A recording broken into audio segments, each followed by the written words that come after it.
Bonjour à toutes et à tous, merci de nous retrouver aujourd'hui pour ce sujet spécial. On va parler écologie, mais précisément la Grande Muraille Verte.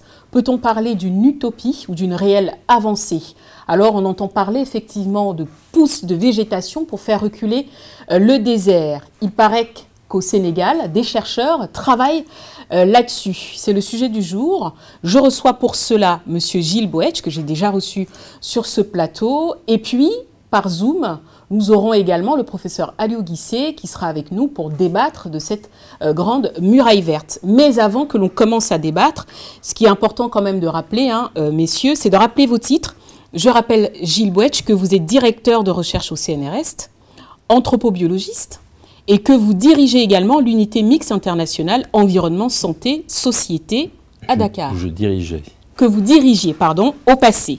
Et je dirige l'OHM, l'Observatoire au milieu à Tessékéré, avec mon ami et collègue Aliou Guissé. Aliou Guissé, voilà. Aliou Guissé, donc, qui est professeur d'écologie en écologie végétale à l'université Cheikh Anta Diop de Dakar. Messieurs, bonjour à tous les deux.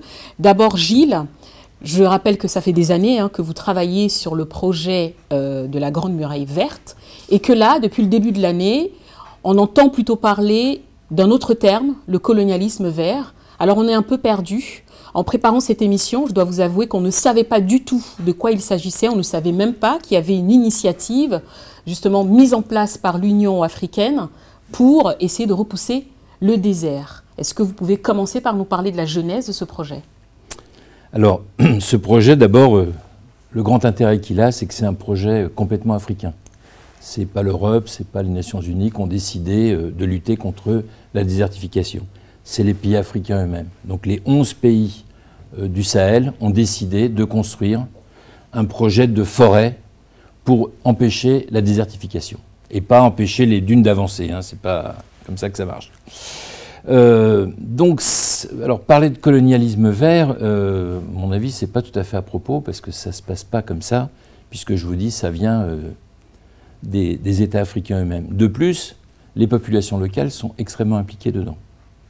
Et ça, c'est quand même quelque chose d'important, parce que c'est pour eux que ça va, dans un premier temps, bénéficier, même si la lutte contre le réchauffement climatique concerne, comme vous le savez tous, l'ensemble de la planète. Professeur Aliou Guissé, alors vous venez d'entendre l'intervention de Gilles Boetch, et c'est ce que je disais en introduction, c'est qu'on a vraiment l'impression qu'il y a un amalgame qui est fait entre le colonialisme vert et puis la notion de Grande Muraille Verte. Qu'en pensez-vous? D'abord, il y a le fait que moi, colonialisme vert, je ne sais pas ce que c'est. Dans tous les cas, je crois que colonialisme, c'est déjà une période révolue, à ce que je sache. Et dans tous les cas, ça aurait été ce cas-là, je crois que je ne me serais pas du tout investi là-dedans. Voilà, très bien. Donc, cela devrait être assez clair. Donc, je me suis engagé là-dedans parce que tout simplement, c'est un projet qui consiste à reverdir, à en tout cas lutter contre la désertification, peut-être pas l'éliminer parce que ce serait très difficile, mais au moins lutter contre l'avancée du désert et aussi en même temps mettre sur pied un système pour essayer de lutter contre la pauvreté. Et c'est tellement authentique que pour une fois, ce sont les Africains eux-mêmes qui se sont réunis et qui ont mis en place un projet pour eux-mêmes, n'est-ce pas, et par eux-mêmes. Et ça, c'est au moins une avancée assez considérable qui exclut totalement, évidemment, tout ce qui concernerait peut-être le colonialisme vert. D'autant plus que ce projet intéresse non seulement des chercheurs, mais a priori, et dès le début, ce projet a été aussi élaboré et discuté avec les populations locales. Et c'est ça qui fait qu'en fait, il y a de l'espoir. Parce que les populations locales s'y accrochent, ils sont complètement et particulièrement d'accord par rapport à ça. Et c'est ça aussi, en fait, qui nous encourage, nous, chercheurs. Très bien. Alors, Gilles, très intéressant. Il s'agit de travailler, déjà, c'est un projet pour les Africains, par les Africains, ensuite incluant beaucoup de chercheurs. La notion d'être proche des populations, ce sont les populations qui y participent. Comment est-ce que vous avez travaillé en amont là-dessus? Parce que j'imagine qu'il a fallu d'abord mettre en place peut-être des dialogues pour expliquer. Alors, ce projet, comme l'a rappelé Aliou Guissé, ce projet est un projet africain. Il y a eu pas mal de projets de reforestation dans différentes parties du monde, en Chine, en Égypte, en Algérie. Souvent, c'était des échecs. Pourquoi? Parce que les politiques décidaient de replanter sans voir un petit peu les impacts. À la fois les impacts au niveau des écosystèmes et à la fois les impacts au niveau des populations. Nous, on a donc décidé d'organiser un suivi scientifique pour bien comprendre les phénomènes qui se mettaient en place. On a essayé de voir en quoi cette reforestation va jouer sur les modifications de l'écosystème qui étaient très dégradées, très appauvries, sur les ressources potentielles des populations locales, sur leur alimentation, sur leur santé, sur leur économie, etc., etc. Un certain nombre de processus. On travaille pour ça évidemment avec l'Agence sénégalaise de la Grande Muraille Verte, et les populations sont impliquées à la fois pour discuter avec les autorités du tracé de la Grande Muraille, de savoir où ça va passer. Et nous, on a tous les ans, à l'occasion de l'université d'été qu'on organise sur le terrain, un retour vis-à-vis des populations en leur expliquant ce qu'on a fait et pourquoi on l'a fait. Et les gens sont très sensibles à ça. Et du coup, on a une image évidemment assez positive. Très bien. Il y a combien de pays, professeur Aliou Guissé, qui sont concernés par cette Grande Muraille Verte? Alors, il y a 11 pays. Et 11 pays, tous situés dans la bande sahélienne. Cette bande sahélienne, pourquoi elle est intéressante? Parce que c'est la zone la plus fragile de l'Afrique. Elle se situe à la lisière entre le désert et justement la partie qui concerne tout ce qui est climat sahélien. Donc, c'est la zone tampon. Si le désert avance, elle passerait forcément par là. Donc, nous avons pensé qu'il est préférable de commencer par là, dans cette bande-là où les isoètes, c'est-à-dire la quantité de pluie par an, sont comprises entre 100 et 400 mm de pluie par an, ce qui est quand même assez faible. Et donc, n'importe quelle espèce végétale ne peut pas survivre là. Donc, le premier travail que nous avons fait, c'est d'abord un travail écologique. Essayer de réfléchir à partir d'un très grand séminaire que nous avons organisé à Dakar et où nous avions invité pratiquement tous les chercheurs à travers le monde entier pour voir et demander et discuter sur les types, les espèces végétales capables de pouvoir croître par là et donc qui ont une plasticité, c'est-à-dire une valence écologique assez large, donc leur permettant de pouvoir survivre plutôt dans ces conditions avec des stress hydriques élevés. Donc le premier travail, c'est ça, sur le plan écologique. Le second travail, c'est de mener des enquêtes envers les populations locales pour leur demander si vous deviez choisir des plantes à mettre autour de votre case ou autour de votre maison, qu'est-ce que vous allez choisir? Donc, ils nous ont donné des listes et c'est sur cette base-là que nous avons donc travaillé en essayant de voir parmi ces listes-là et parmi les espèces dont nous étions sûrs que la valence écologique est assez large, donc capable de résister contre ces stress hydriques. Et sur cette base-là, nous avons choisi les différentes espèces, n'est-ce pas, qui ont été choisies en fin de compte pour le reboisement dans cette zone-là, en travaillant évidemment non seulement avec les population locale, mais en travaillant aussi avec la direction des eaux et forêts du Sénégal, les membres de l'agence, n'est-ce pas, pour la Grande Muraille Verte. Voilà comment nous avons procédé jusque-là. Très bien. Cela veut dire, si je comprends bien, parce que là, quand vous m'expliquez ce projet, qui est plutôt bien parti, cela veut dire que la polémique qui est en train de vouloir nuire finalement à l'avancée de ce projet est une polémique finalement qui prend effet plutôt en France. Alors, oui, en quelque sorte. Les reproches qui sont faits, c'est quand même assez intéressant. Les reproches qui sont faits, c'est de dire qu'il y a eu beaucoup d'argent qui ont été investis pour des résultats qui seraient mitigés. Il faut quand même savoir que ce qui a été planté dans le Sahel à l'occasion de la Grande Muraille Verte, c'est quand même l'équivalent de la surface de la Belgique, donc c'est quand même pas rien. Que deuxièmement, le projet de la Grande Muraille Verte ne s'arrête pas au nombre d'arbres plantés. Ça n'a aucun intérêt. Il y a aussi des hommes derrière. Il y a aussi des gens. Vous savez, ce qui bloque un petit peu le développement de la Grande Muraille, c'est deux choses. C'est la climatologie, puisqu'il fait de plus en plus chaud quand même, et que la pluie a quand même tendance à s'amenuiser, sauf cette année. Et c'est aussi les facteurs anthropiques, c'est-à-dire que les gens, comme on ne peut pas faire cultiver grand-chose, les gens font de l'élevage, comme dans toutes les zones désertiques. Et les vaches et les moutons et les chèvres ont besoin évidemment de manger. Donc c'est difficile d'avoir une reconstruction végétale forte. Alors on arrive à négocier autour de tout ça en disant que eh bien, si la forêt peut se redévelopper, ça va donner de nouvelles ressources aux populations locales qui ne seront pas que des ressources de l'élevage. Bon, mais évidemment tout ça prend du temps. Puis je voudrais quand même rappeler aux gens qui critiquent, c'est que dans les pays du Sahel, à part le Sénégal, qui n'est pas en guerre? Tous les pays sahéliens sont en guerre, quasiment. Donc c'est difficile, quand les gens se battent, quand il y a les massacres qu'on voit, d'aller planter des arbres. Très bien. Alors vous avez parlé d'un projet qui nécessite, effectivement, qui est aussi critiqué, en tout cas les regards, parce qu'il y a la version financière. Ce sur quoi je voudrais aussi qu'on fasse le point, c'est, vous avez dit tout à l'heure qu'il y a un certain nombre d'espèces qui sont plantées. Et je voudrais savoir lesquelles, professeur. Là, c'est plus votre domaine. Lesquelles? Parce que j'ai l'impression que en tout cas quand on est sur le continent, il y a des espèces végétales qui sont peut-être protégées ou qu'on aimerait voir replantées. Quelles sont celles que là vous replantez?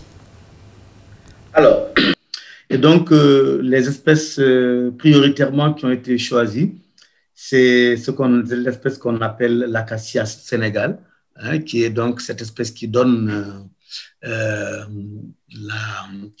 plutôt ce produit spécial, n'est-ce pas, sur lequel on se base pour produire la gomme utilisée en pharmacologie, utilisée dans des confiseries, etc. C'est ce qu'on appelle communément la gomme arabique, qui est donc très prisée aujourd'hui et pour lequel le Sénégal a été dans le temps premier producteur et aujourd'hui, pratiquement, il se retrouve être entre 4e et 5e producteur à cause justement du phénomène ou de l'impact ou de l'influence de la désertification, mais aussi il y a aussi l'impact aussi pratiquement en tropique aussi.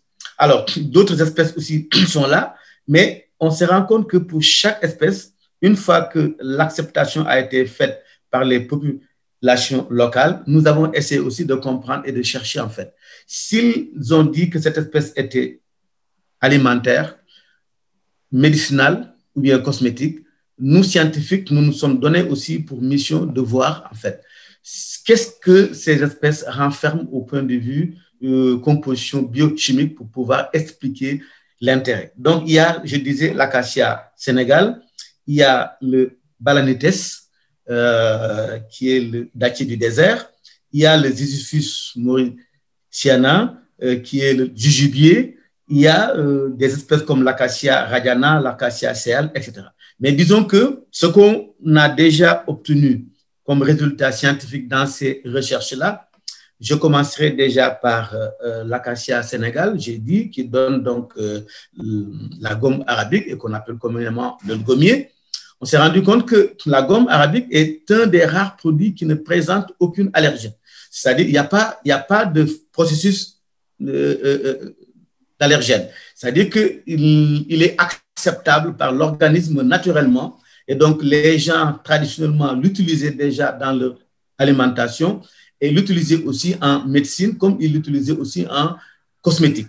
Donc ça c'est déjà établi et donc nous avons choisi cette espèce parce que c'est la zone, le Sahel constitue une zone pratiquement endémique pour cette espèce-là.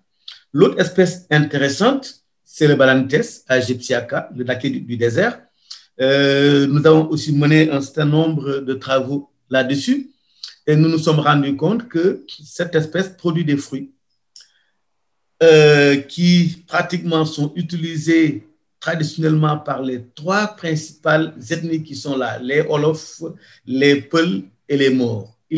Toutes ces ethnies-là l'utilisaient traditionnellement d'abord pour des problèmes d'équilibre cardiaque, c'est-à-dire qu'en général... Une prévention. Oui, bien sûr, des problèmes de tension. Et c'est reconnu comme étant, quand on le suce, en tout cas, c'est reconnu comme étant un produit qui régule la tension artérielle. Alors, nous avons essayé de faire donc des tests dans ce sens. Nous avons fait des analyses aussi bien au niveau de la partie que l'on suce donc qu'au niveau de l'amande. Et à l'intérieur de l'amande, il y a une huile que nous avons extraite. Et cette huile, on s'est rendu compte que sa similarité avec l'huile d'olive est vraiment surprenante. On y trouve principalement des acides gras insaturés. Et c'est ça qu'on recherche dans une huile donnée. C'est ça qui contribue à donner la qualité d'une huile. Mais en plus de ça, on y trouve une vitamine qu'on appelle le tocophérol, en fait, qui est une vitamine utilisée aujourd'hui dans l'industrie pharmaceutique pour ralentir le vieillissement de la peau, mais aussi pour réduire la chute des cheveux. Très intéressant pour l'esthétique, les soins esthétiques des femmes. Mais c'est très intéressant ce que vous dites, professeur, pardon de vous couper, mais ces résultats, parce que vous l'avez dit, Gilles, vous avez dit, le reproche qui est fait, c'est qu'on ne voit pas les résultats tout de suite des travaux qui sont faits concernant la Grande Muraille. Mais toutes ces plantes que le professeur vient d'énumérer, au bout de combien de temps on va voir les résultats de la Grande Muraille? Au bout de combien de temps on pourra voir des acacias, ces fameuses plantes? À Lyon, c'est 8 ans, je crois, quand on plante un acacia pour qu'il arrive à maturité. C'est planté déjà depuis 2008 et 2009. Donc il y en a déjà qui sont là. Le problème, c'est ce que je vous disais tout à l'heure, c'est qu'il y a des conditions climatiques qui sont extrêmement dures, donc les arbres n'arrivent pas tous à survivre. Et l'utilisation après par les gens de ces produits-là, ça, c'est en train d'être mis en place. Oui. Tout ça ne se fait pas en 2 minutes, évidemment. Et puis vous savez, il y a une culture, c'est-à-dire qu'on est dans un peuple qui est un peuple d'éleveurs, essentiellement, et pour lesquels le cheptel est quelque chose de magique. Hein. Tous les éleveurs d'Afrique ont ce rapport avec leurs troupeaux. Donc les faire changer, culturellement, c'est très difficile. Donc il faut leur donner une pluriactivité auquel ils ne sont pas tout à fait prêts pour l'instant. Le seul vecteur de changement, pour l'instant, c'est les femmes. Alors, parlons-en des femmes. Comment est-ce que les femmes sont un vecteur de changement? Parce que vous l'avez dit, hein, où on a plutôt une population qui fait beaucoup plus de l'élevage. Oui. Comment est-ce que les femmes, aujourd'hui, participent, contribuent à justement sauver la planète, sauver le continent africain? Alors d'abord, grâce à l'agence qui a mis en place dans son dispositif de Grande Muraille Verte des jardins polyvalents, donc les femmes ont créé des coopératives ouvrières où elles vont travailler. Il n'y a pas d'hommes, c'est que les femmes qui travaillent. Donc elles cultivent, elles font du jardinage, elles ont plein de légumes, elles ont des arbres fruitiers. Tout ça, elles le vendent, elles créent des tontines, oui. Elles se prêtent de l'argent, etc., etc. Et elles dynamisent un petit peu l'économie. Du coup, elles rentrent chez elles avec un pouvoir d'achat un peu nouveau. Bien sûr. Et du coup, ça modifie aussi un petit peu leur place. Et je pense qu'elles sont un petit peu plus écoutées. Nous, on voit bien quand on discute avec les maris, qui au début étaient très réfractaires à cette idée de jardin, et qui maintenant disent « Ah non, il faudra agrandir les jardins ». qui sont demandeurs. Alors... Ils sont demandeurs. Non, mais parce qu'ils voient bien. Vous voyez, c'est comme ça que ça change un peu. Alors, professeur, les femmes, revenons sur les femmes vecteurs de ce changement. Est-ce que finalement on ne bouscule pas un peu aussi les normes établies par la société, par la culture, par les traditions africaines? Quelque part, oui, mais lorsque les gens sur place sont convaincus, ils s'engagent. C'est-à-dire, au début, ils ne pouvaient pas comprendre qu'on regroupe des femmes qui viennent, qui s'occupent des jardins potagers, alors que théoriquement, tout ce qui est agriculture en Afrique de l'Ouest en général, c'est dévolu aux hommes, d'une manière générale, j'entends. Alors que là, on demande aux femmes de venir s'occuper des jardins potagers. Évidemment, au début, les hommes étaient réticents, jusqu'au moment où elles ont commencé à produire des légumes, à les utiliser dans les familles, et que l'excès maintenant utilisé pour la vente. En ce moment, je crois que les gens étaient convaincus que, tiens, ça c'est quand même nécessaire et utile. Et ensuite, il y a un phénomène qui est apparu et qui est aussi novateur, c'est que d'habitude, les écoles qu'on a construites dans ces zones-là n'étaient pas très souvent fréquentées par des femmes. Évidemment, ces 3 dernières années, on a vu que la tendance s'est renversée. Il y a plus de jeunes filles qui vont à l'école que les hommes, pour la simple raison que le phénomène de transhumance, quand ça arrive, très souvent, on amène les hommes. Donc, ce sont les jeunes filles qui restent sur place. Et on a vu aujourd'hui que ça a fait que dans les salles de classe, pratiquement, il y a plus de jeunes filles que d'hommes, ce qui est quand même quelque chose d'assez révolutionnaire. Et quand on sait que c'est la femme qui s'occupe de l'éducation, qui s'occupe, n'est-ce pas, de l'encadrement des enfants, on dit qu'éventuellement, si ce phénomène persiste, il y a de fortes chances qu'on puisse arriver à des résultats surprenants. Dans le bon sens, évidemment. Dans le bon sens du terme. Juste un petit mot pour résumer quand même la Grande Muraille. Vous l'avez dit tout à l'heure, Gilles, dès le début, c'est que ça participe quand même à développer tout un écosystème et puis ça crée autre chose. Je voudrais qu'on revienne clairement là-dessus, c'est-à-dire que la Grande Muraille aussi, vous avez pris l'exemple tout de suite en parlant des femmes, mais ce que je voudrais que vous donniez d'autres exemples qui ont été réalisés sur place, justement grâce notamment à ces femmes qui développent elles-mêmes, qui dynamisent l'économie. Là, on vient de parler de l'éducation. Est-ce qu'il y a d'autres choses qui se passent aussi sur le plan de la santé? Alors, oui, tout à fait. Mais pour aller plus loin par rapport à ce qu'a dit Aliou Guisset, bien sûr. Évidemment, non seulement ces jeunes filles vont à l'école, font des études, elles sont plutôt brillantes, elles sont plutôt douées. Elles sont plutôt douées. Et d'autre part, ce qu'il faut bien comprendre, c'est qu'avec cette forêt qui est en train de renaître, ça va créer des nouveaux métiers, des métiers autour du bois, autour des produits de la forêt, autour des fruits. Donc ça va créer un certain nombre de besoins, donc de professions, donc besoin de formation, etc., etc., sur les métiers de l'environnement. Nous, on se bat pour ça, on est très militants là-dessus. Alors sur le plan de la santé, alors là c'est un petit peu plus paradoxal, parce qu'effectivement, sur le plan de la santé, d'abord les gens sont plutôt en bonne santé, il faut quand même le reconnaître. Je pense que c'est aussi leur mode de vie, c'est-à-dire que les bergers Peul, ils marchent 9 heures par jour. La dose de sport. Ils n'ont pas besoin de faire de sport. C'est parfait. Ils ne mangent pas beaucoup. Ils sont plutôt minces et filiformes. Et ils n'ont pas trop de problèmes de santé. Alors, ils ont un premier problème de santé, c'est l'hypertension qu'on va retrouver dans tout le Sahel, mais qui est dû au changement de mode de vie et puis surtout à leur ressource en eau, qui est une eau qui vient de nappes phréatiques qui sont plutôt salées. Oui. Donc ça, évidemment, ça ne les arrange pas. Et puis, il y a quand même une culture. Les Peuls ont pris ça un peu chez les Wolofs, de faire du corrige madame, c'est-à-dire ils mettent ce qu'on appelle de l'arôme-magie. Oui, c'est ça. Ils mettent du bouillon cube. Oui, beaucoup de bouillon cube. Et ils en mettent de plus en plus, et puis ils ressalent, enfin bon, bref, donc c'est pas terrible pour la santé. Il n'empêche que, une fois que cette grande muraille verte va être bien développée, on aura effectivement des bois avec plus de fraîcheur. On est quand même dans une zone où on reçoit les vents du désert avec les poussières du désert. Et si la forêt se développe, elle va être plus humide, donc elle va clouer au sol les poussières. Donc ça va dégager les gens pour les maladies respiratoires.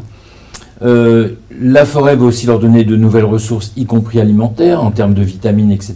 Donc ça va les aider à mieux lutter contre les infections. Le palu, je dois dire qu'on n'en trouve plus beaucoup, mais ça c'est dû à la politique qui a été menée dans le nord du Sénégal par les instances sanitaires.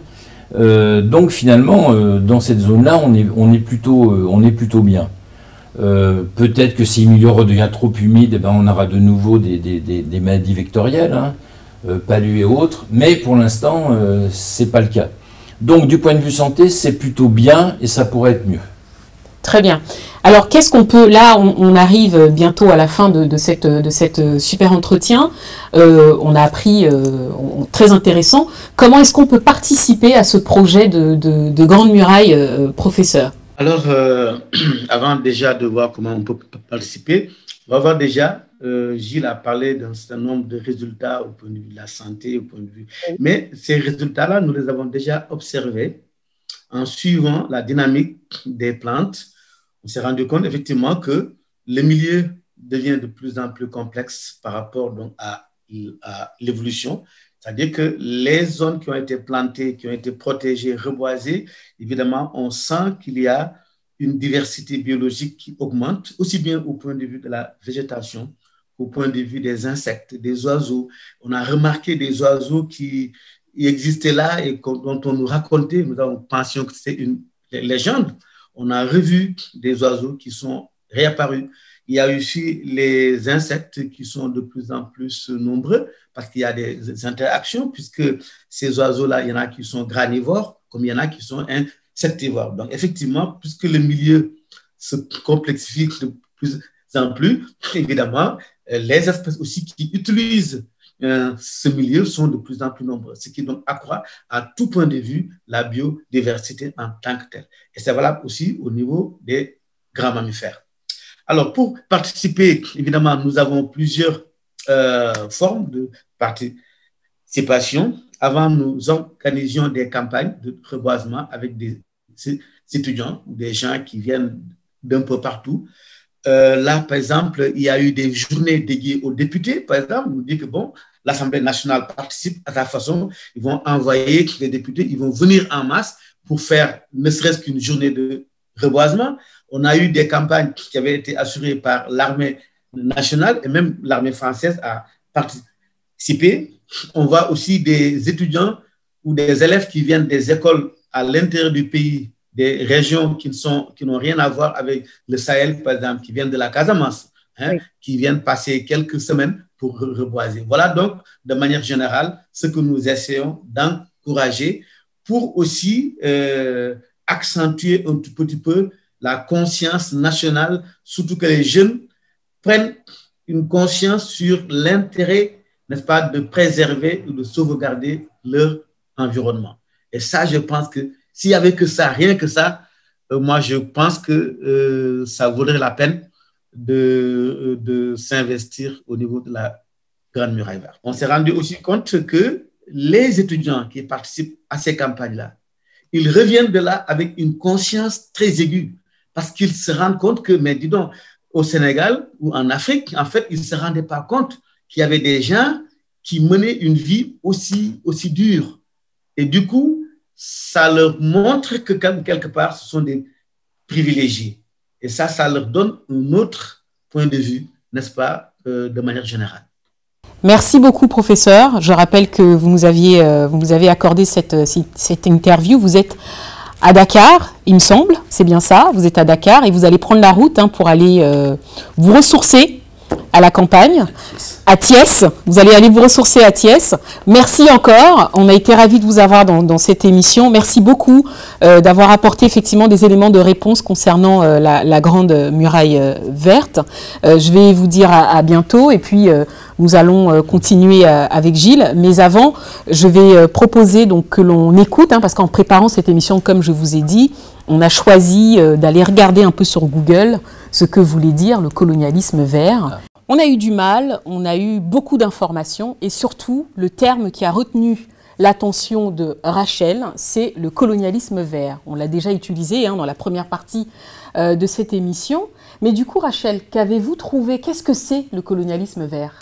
Alors Karine, après recherche, j'ai tenté donc de remonter à l'origine de ce néologisme. Et il s'avère que la question du colonialisme vert donc, aurait été abordée récemment par un auteur, Guillaume Blanc, notamment dans son ouvrage intitulé « L'invention du colonialisme vert ». Son ouvrage est paru en septembre 2020. Pour information, donc, Karine, c'est un ouvrage qui met en lumière des pays occidentaux qui détruisent la nature de chez eux, pensant la protéger en Afrique. Donc si l'on souhaite, on pourrait donner comme définition du colonialisme vert, finalement, on pourrait dire qu'il s'agit de la domination de l'Occident sur l'Afrique en matière d'écologie. Et pour comprendre cette pratique, j'ai choisi aujourd'hui de vous présenter le cas de la RDC. Donc en RDC, il faut savoir qu'il y a un parc national qui s'appelle le parc des Virunga. Selon l'UNESCO, ce parc bénéficierait d'une biodiversité immense, voire même la plus grande en Afrique. Et il faut savoir qu'en 1979, donc, ce parc a été consacré patrimoine de l'UNESCO. Ce qui pose problème, c'est que depuis plusieurs années, un conflit perdure dans cette région entre les indigènes et des gardes, des éco-gardes qui ont été désignés par l'UNESCO, des éco-gardes provenant de l'Occident, tout comme des éco-gardes locaux, sachant que ces populations indigènes sont expulsées, voire même tuées, alors qu'elles revendiquent tout simplement leur héritage et leurs droits. Et pour aller plus loin, donc, je vous propose de regarder et d'écouter le témoignage de mon correspondant Herman Miense à Kinshasa. Le colonialisme vert, selon ma compréhension, c'est la dénomination de politique écologique des Occidentaux en Afrique. Et moi, je pense que la volonté de préserver la nature n'est pas une mauvaise chose. Mais à partir du moment où c'est réalisé par la force et que cela, ça traduit vraiment la volonté de dominer et non pas de l'entraide. Ainsi, l'idéal serait de valoriser les savoir-faire, les savoirs endogènes des populations autochtones qui participent à la protection de la nature, en plus de leur apprendre des techniques actuelles de conservation de la nature, car le monde évolue. Donc, les peuples autochtones devraient être pris en considération lors de l'élaboration ou de la mise en place de la mise en œuvre justement des politiques publiques environnementales telles que la création des réserves naturelles, des forêts classées et ainsi de suite. Alors, vous venez d'écouter là, effectivement, le témoignage du journaliste qui, lui, est donc basé à Kinshasa, oui. Comme Rachel l'a dit. Alors, le problème, c'est qu'il y a aussi une petite confusion entre les choses. Je pense que la revendication de ce que vous appelez les autochtones, c'est par exemple d'avoir le droit de chasse, parce que c'est ça le véritable enjeu. Alors que les rangers qui sont là, qui sont les gardiens des parcs, sont là pour évidemment empêcher que les braconniers, défense d'éléphants, enfin on connaît pangolin, enfin on connaît tout le truc. Alors le problème, c'est qu'effectivement, les Occidentaux sont venus chasser, donc eux on leur disait rien, donc ce qui est scandaleux, oui. Je trouve pas ça normal. Mais d'un autre côté, les braconniers, s'ils tuent, parce que c'est pas forcément les locaux, hein, c'est les braconniers, c'est autre chose. Oui. Il y a tout un trafic derrière. Les braconniers, une fois qu'ils auront tout tué, il n'y aura plus rien. Donc même pour les populations locales, ça va pas. Par contre, les savoirs locaux, oui, il faut vraiment les mettre en avant, les utiliser pour une bonne gestion de la nature, ce que ça fait des populations locales. Et là, je pense qu'il y a un peu une confusion entre deux choses.